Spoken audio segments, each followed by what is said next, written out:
భార్యతో మాట్లాడుతున్నారు, వాళ్ళ భర్తతో మాట్లాడుతున్నారు. ప్రతి ఒక్కరు ఎక్కడ కూడా ఆస్తుల విషయాలు రాలేదు. అక్కడ ప్రతి ఒక్కరు మాట్లాడుతున్న విషయం ఏంటంటే నా జీవితం ఇంతటితో ఎండ్ అవుతుంది అని చెప్పేసి ప్రతి ఒక్కరు మాట్లాడుతున్నారు. ఒక్కసారి ఆలోచిద్దాం.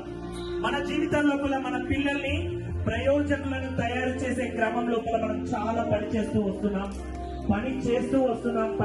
వస్తున్నాం. ఒక్కసారి మీరు హాలిడే ట్రిప్ వెళ్ళారు, జస్ట్ విజువలైజ్ బై వర్డ్స్. నేను ఏదైతే చెప్తున్నానో అది ప్రతి ఒక్కటి విజువలైజ్ చేసుకోండి.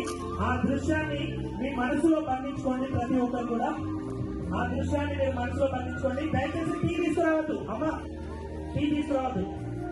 ఆ దృశ్యాన్ని మనసులో బంధించుకోండి. అయితే ఎప్పుడైతే మీరు వెళ్తున్నారు, కార్లో హిల్లీ ఏరియాకి వెళ్తున్నారు, చాలా హైట్ లోకి వెళ్తుంది, మన కార్ చాలా హైట్ లోకి వెళ్తుంది. వెళ్ళే సమయం లోపల ఒక్కసారిగా మనకి తెలియకుండా